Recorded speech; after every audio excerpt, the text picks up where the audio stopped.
Hello dear students. Now today we are going to learn an important topic, that is nutrition in human beings. Okay. So as we all know that we take in food through our mouth. Okay. Then the food is digested and then our body utilizes it. And the unused part of the food, that is defecated. That means that is thrown out of the body. Okay. Now this food, it passes through a continuous canal. Okay, and this canal begins at the buccal cavity here. That means the mouth opens in the cavity that is known as buccal cavity, and it ends at the anus. Fine. That means the part or the organs which are involved in the digestion process from the mouth to the anus are known as alimentary canal or the digestive tract. Now what are the various components or the various compartments of canal? Let us see. The first one is the buccal cavity. That means I have told you right now that the mouth is opening in a cavity which is known as buccal cavity. Okay.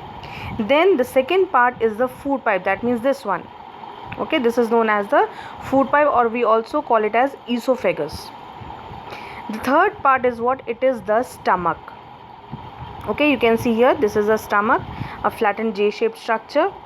Okay. Then comes the small intestine, this inner part. Okay, the coil structure which you are seeing here, this is known as the small intestine. Okay, the fifth part is the large intestine. Outside the small intestine you can see the structure over there. Okay, so this is known as the large intestine, which is ending in the rectum here. Okay, it is ending here in the rectum. And finally the anus. That means the part from the mouth or the buccal cavity to the anus is known as alimentary canal. These parts together will form the alimentary canal or the digestive tract. Okay. Now the digestive tract and the associated glands. Okay, associated glands, that means here as you can see in our buccal cavity we have salivary glands. Okay, and here you can see that this one is what? This is the liver. Okay, and we have pancreas, that is below the stomach. Okay, here the leaf-like structure that is below the stomach, it is known as it's a pink shaped structure as you can see over here. Okay, so this is known as what? This is known as pancreas. So these are the associated glands, and together the digestive tract and the associated glands, they will form the digestive system. Okay, the inner walls of the stomach. Okay, the inner walls of the stomach. Okay, here this one and the small intestine. Fine. And the various glands, they are secreting what? They are secreting certain digestive juices which are converting the complex food substances into the simpler substances. Fine. Now let us understand what are the various steps in the in the nutrition process in human beings. Okay.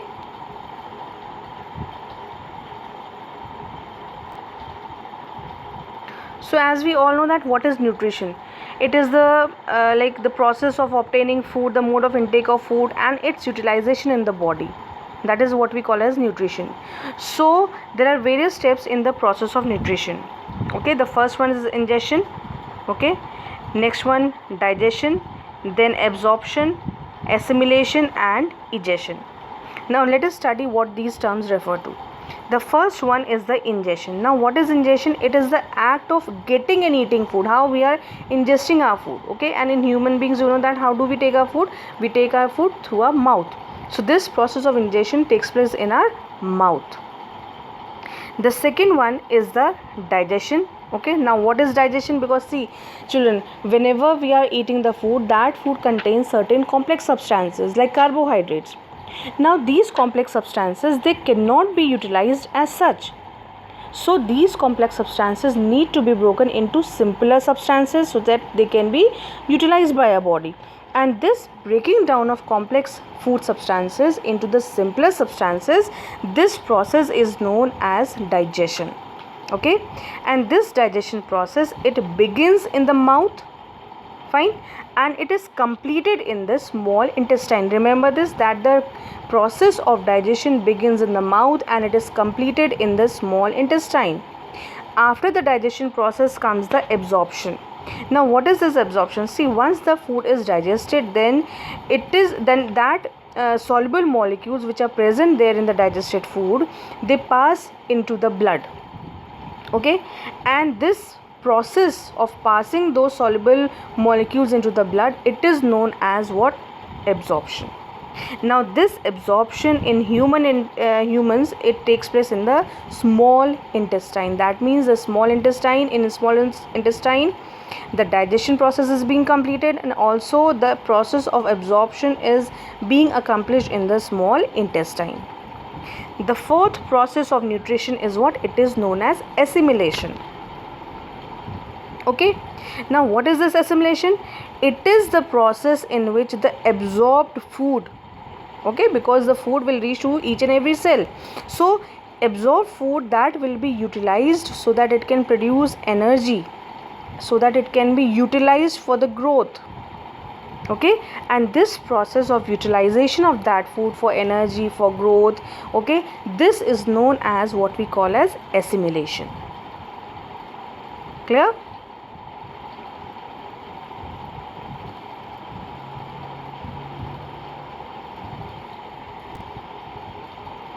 Now the fifth process is known as egestion. Okay, now egestion, as you all know, that once the food is digested, okay, and absorbed, then some undigested food is there, or some certain undigested food materials are there which have to be thrown out of the body, and this process of throwing out, of egesting out those undigested food from the body, is known as egestion. Clear? So these were the 5 steps, okay, in the process of nutrition in the human beings. Okay, again I am repeating it: ingestion, digestion, absorption, assimilation, and egestion. Okay, now let us understand the digestion process. How does it occur in the human beings? Now first, okay, because we are taking the food through our mouth or the buccal cavity, okay, so we know that the ingestion process takes place in the mouth.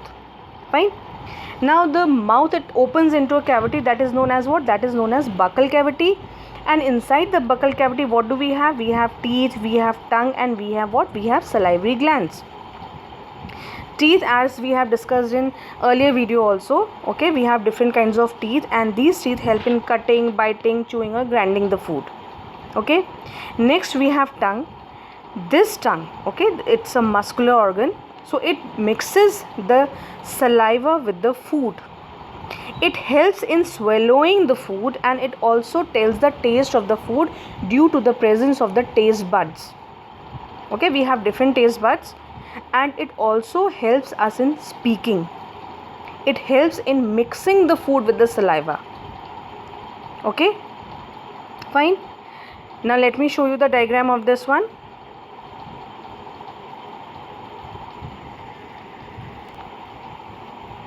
Now as you can see that this is a diagram of different taste buds on the tongue. As you can see, the front region is representing the sweet. That means that we will taste sweet in this region.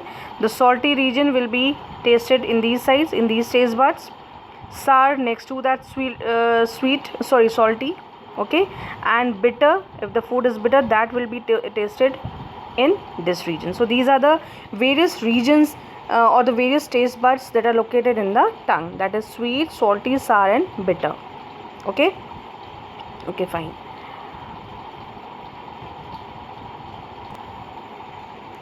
Now see children, this is a diagram which shows the salivary glands. Okay, we have 3 different pairs of salivary glands. Okay, these are present, these are located in our mouth: sublingual gland, submandibular gland, and parotid gland. So these glands are known to secrete saliva, which contains an enzyme known as salivary amylase. Okay, and this salivary amylase, it will convert the starch that is present in the food in maltose. That is why we are saying that the process of digestion is starting in the mouth. Okay, now after that, the food passes through the esophagus, or known as the food pipe. Okay, so this esophagus, it is a hollow tube, and that is about 25 centimeters long. It is a muscular tube. Okay, and the food which is being sent from the buccal cavity, it is sent to the esophagus, okay, and its wall, because it's muscular, it is a muscular wall, so the wall are just they are showing alternate contraction and relaxation, okay, and through this alternate contraction and relaxation the food is pushed, okay, the food is pushed downwards, okay. In fact, throughout the alimentary canal the food is pushed forward, okay, by these muscular movements, and these muscular movements are known as what? These are known as peristaltic movement or peristalsis, okay. So the food is pushed toward from this esophagus to the stomach, and remember that no digestion process occurs here in the esophagus, okay, that means no digestion will take place. Now after the esophagus the food then passes through the stomach, okay, it passes through the stomach, and this stomach, it is a J-shaped bag, okay, J-shaped bag like structure that is again made up of muscles, and remember that this is the widest part of the alimentary canal, okay. Now in this stomach various gastric glands are present, fine, and these gastric glands are known to secrete certain digestive juices. Now what are present in these digestive juices? In these the mucus is present, hydrochloric acid is present, and the digestive enzyme that is named as pepsin, okay. So this digestive enzyme that is named as pepsin, it is present here, clear. Now the mucus, now the function of these digestive juices. Now first is the mucus which is present in the lining of the stomach, it protects the lining of the stomach from the effects of the acid and the digestive enzymes. Second is the hydrochloric acid. Now its function is to kill the bacteria that comes along with the food. Second, it makes the medium acidic so that the digestive enzyme can work on the food, okay. And third, the digestive enzyme, that is the pepsin which I told you, so it breaks down the proteins into simpler substances. So the function of stomach is to churn the food, okay. Now after passing through the stomach, after the protein is digested here, okay, now the food will pass on to the small intestine, okay. We are not saying that the whole proteins are getting digested into simpler ones, okay. Some part is left there, and after that the food is passed to the small intestine. Now this small intestine, although it is named as small intestine, but it is highly coiled, it is entangled in a small area, it is enclosed in a small area, okay, and this is about 7.5 meters long, fine. Now here in the small intestine the food, it get mixed with the pancreatic juice that is secreted from the pancreas, which I have showed you, that was below the stomach, okay, and it gets mixed with the bile juice that is secreted by the liver, that is the largest gland. Liver is the largest gland of our body, okay, and this bile juice is stored in the gallbladder, okay. Now as the food reaches the small intestine, then the small intestine is receiving the secretions from the pancreas, from the liver, and its own digestive juices act on those food materials or the food particles, okay.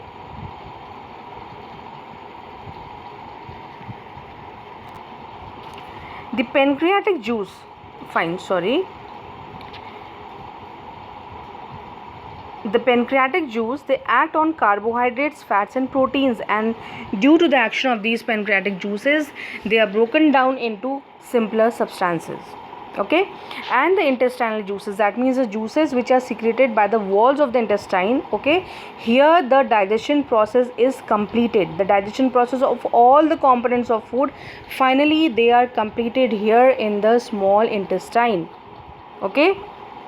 So we can say here that the carbohydrates are finally broken down into glucose, fats are broken down into fatty acids and glycerols, proteins are broken down into amino acids. That means the final digestion process is taking place here in the small intestine. Remember this, I am repeating this sentence again and again, okay. Now after that, once the digestion is completed, the process of absorption will start. So this process of absorption will also take place in the small intestine, okay. And how does it take place? Because in the small intestine, in the walls of the small intestine, inner walls, there are certain finger like projections, And these finger like projections, these are known as villi, and singular these are known as villus. Okay, so these villus, okay, these villus or the villi, they contain the blood vessels, and through these blood vessels the absorbed substances are transported to different organs, to different cells. Okay, now what is the function of this villi? It increases the surface area for the absorption of the food. That means the maximum food will be absorbed here due to its surface area, because it is forming a large surface area, so that maximum food can be absorbed here. These are the finger like projections. Now let me show you the diagram of this villi. Now see, in this diagram you can see the small and the large intestines here. Okay, so here you can see that these are the finger like projections which I was talking about. Okay, you can see that these are the finger like projections like this. Okay, and inside this you can see that certain blood vessels are there. Fine. So through these blood vessels what happens, the absorbed food, these are taken up by here, and then finally through the blood vessels these are transported to various parts of the body, that means to various cells. Clear? Then as you know that after the process of absorption, what is there? Yes, right, assimilation. That means the utilization of that absorbed food, the digested food. Okay, so finally the glucose, okay, this glucose will be it will be broken down into carbon dioxide, water, and energy will be released in the presence of oxygen.